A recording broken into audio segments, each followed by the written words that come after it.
It's great to be on the Vista. It's my favorite ship. Oh, is it really? What's your favorite thing about it? Just like the fact that really everything is on 5, I think is kind of convenient. It's convenient. You're not wrong. You're not wrong. Well, the first question is, why did you want to become a cruise director? Okay. Well, when I was first given the idea of being a cruise director, I thought to myself that same question. I was like, why me? Why should I be the person that's running the cruise? And then I realized there's not a lot of women that do it. So first and foremost, I was like, representation. We need more ladies out there representing the game and showing us that women can do it just as well as the guys can. And then once I became a cruise director, I found the true reason. Being able to affect change in people's vacations and in their lives and having a positive effect on people, there's no other reason why anyone should do it at that point. Like it's such an incredible experience to be able to visually see that you are creating positive change in people's lives, which is pretty awesome. Yeah, that sounds really nice. Yeah. So what is your favorite part of being a cruise director? Exactly what I just said before.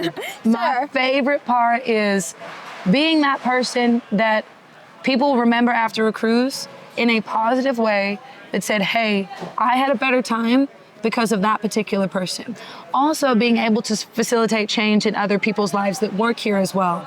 Because I have a team of 9 people underneath me, and being able to affect their careers and the trajectory of where they go and support that is pretty awesome. Yeah, that sounds nice. Yeah.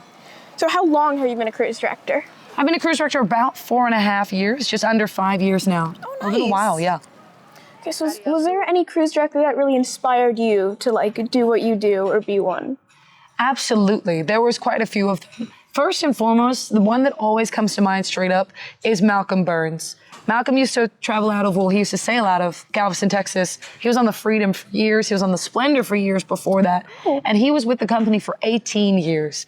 And I would just say the reason he impressed me so much is because he was the same person off camera and off the microphone as he was on stage. He brought so much of himself to the job, and he was genuinely him no matter what all the time. And I loved that about him. Yeah. And then also the other people that really influenced the way I cruise direct and really showed me that I can do this is Emma Nixon, who is now Emma Pack. She's Mike Pack's, I would say it's new, but it's not so new. They just recently got married, but like 2 years ago. It feels recent because of all the COVID stuff. But yeah, so she was instrumental in showing me how a lady does it. Because over the years, I'd worked with mostly men. And when they proposed me with the idea, I was lucky enough to work with Emma just before I got promoted. So I was able to see the difference in the ways that it happens and stuff like that. It was really important for me to see that before I stepped into those shoes. So those 2 people in particular really stick out for me, for sure. So what did you do before you were a cruise director? Were you on the Fun Squad? Before I was a cruise director, I was Fun Squad, yes. Back when I started as Fun Squad in 2014, the end of 2013, early 14. Oh, wow. Yeah, a little while ago. It used to be called Social Host. And then it moved into Entertainment Staff.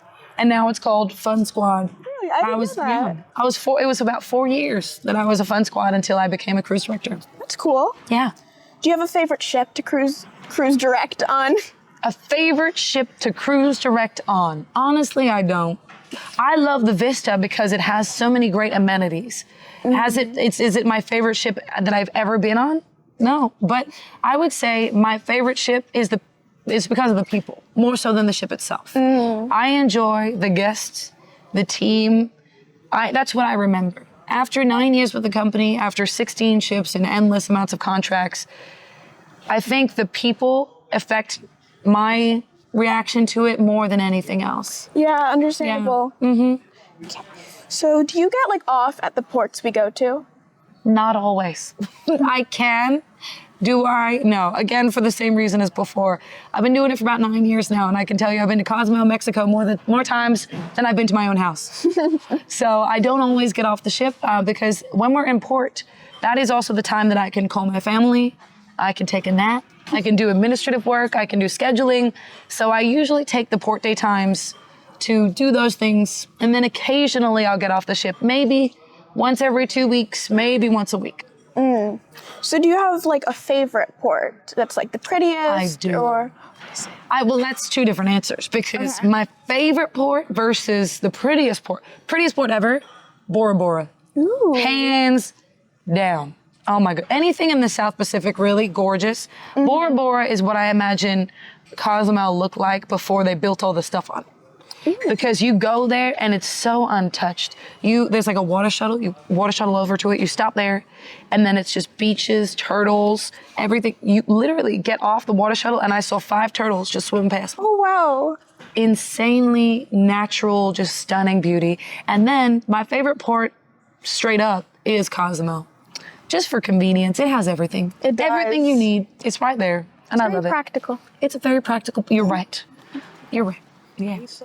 So we are going to be in Australia on the Splendor with you in June, and we've never been to Australia. So what do you recommend with like the Splendor and everything like that?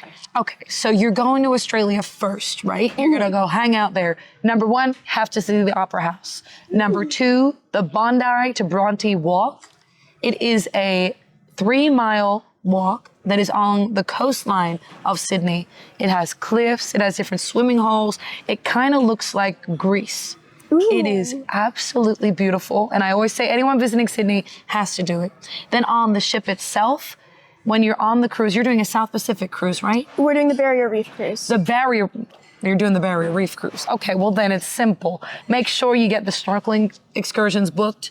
Make sure you have it all organized beforehand, because that's the thing that's gonna sail out first.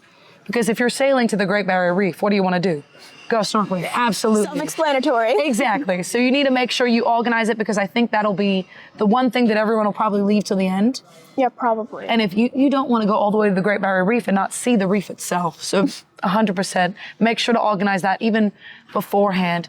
The one thing I will say though, is do it the first day you get on the ship, because unlike the US Carnival ships, you cannot pre-book excursions in Australia. You have to, wow. Yeah, I know. I don't know why.